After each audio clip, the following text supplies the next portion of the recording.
What did you make of it, Mark? Yeah, I mean, I think you're right when you talk about bottling. There was a lot of criticism on Thursday, and 10 points from 21 is bottling it. Like, you know, but it doesn't mean it was bottled. It's just they went through a period of time where they were dropping points. And this is why I said on Friday morning that I still think Arsenal will win the league because it's still in their hands. They're under huge pressure. Obviously, there's a lot of people externally who want to put that pressure on Arsenal. There's people in the Arsenal fan base who want to put that pressure on.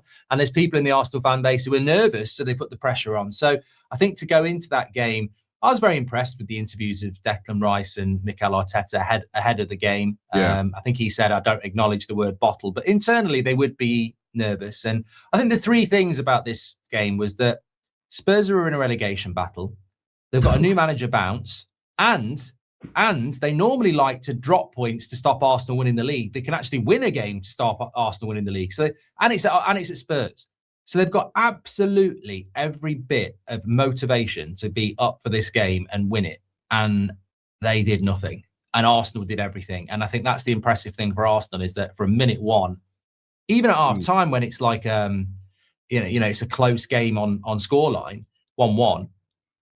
They're only back in it because Declan Rice makes a silly mistake. They did nothing in an attacking sense. And yeah, Gabriel was a bit theatric, and the referee might have given that goal in the past. They'd been given, but they're clutching at straws because there's still a long way to go there.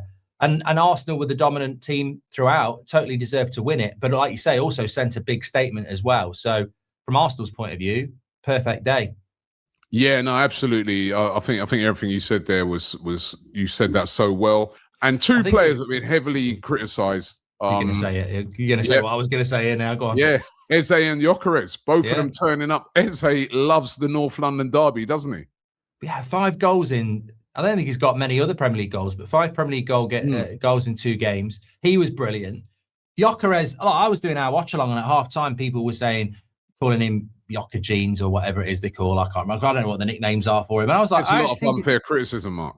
I said at half time, I think he's having a good game. He's nearly scored a brilliant goal.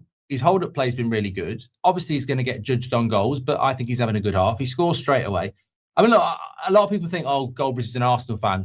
When Gyökeres scored that goal, I was very happy. But, you have players that maybe they do play for another club, but I always liked Gyökeres at Sporting.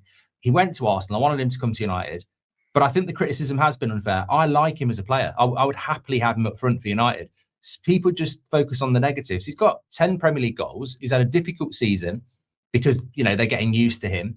And look, 2 really big goals yesterday. And also, you mentioned like the pressure. These players like Eze and Gyökeres and Madueke and Hincapié, they're new to the Premier League as well. Well, not Eze, but he's new to the environment of pressure at Arsenal. And I looked at their bench yesterday with the people like Madueke and Odegaard, etc. on it, and I thought the only reason Arsenal can't win this league is pressure. Like they've got the team, they've got the bench, they've got everything they need to do it. They've just got to deal with that pressure, and I think they've got a good opportunity, which is why I still think it's going to be very close between them and Man City. But if they can deal with the pressure, we've got a really good title race. Yeah, I think, and I think what would have pleased Mikel Arteta is, like you said, it's the new players that won the game. I mean, it is a Gyökeres for Hincapié as well as another new player to this game. Had a really, really good game as well. These players are really stepping up. That will please him a lot. It's how you're going to finish off the season, and these are going to be important players in it. And like you said, Gyökeres could be a very important player. 2 goals. He had a big hand in Eze's second as well. I just think it was an excellent game. For Tottenham, though, like you said, no real new manager bounce. Obviously, they had a lot of injuries going into the game. I remember doing a preview with the guys from We Are Tottenham, and they seemed very confident. And I said to them, Arsenal are a very good side. It's not going to be Arsenal that you saw against Wolves. They're going to be motivated for this one, right? And you got a lot of injuries, and that showed yesterday.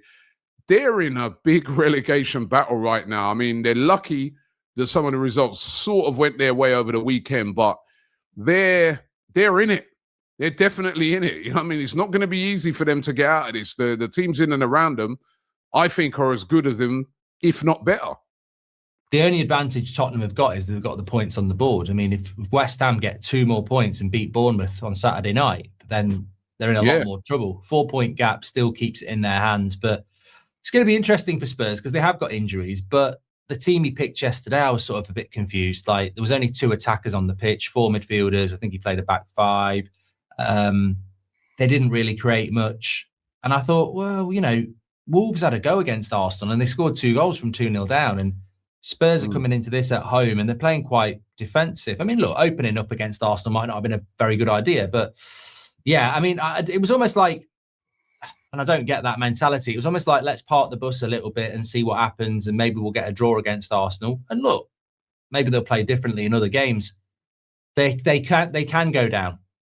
Will they go down? They might have enough points they might just have a shit season and not go down. But if West Ham or Forest, well, they need both. More probably West Ham. If West Ham sort their act out, then Spurs are in big trouble. Yeah, I think, listen, I do think they probably will survive. Just looking at some of the games that West Ham have got coming up, I think West Ham's the real probably rivals with them for that spot.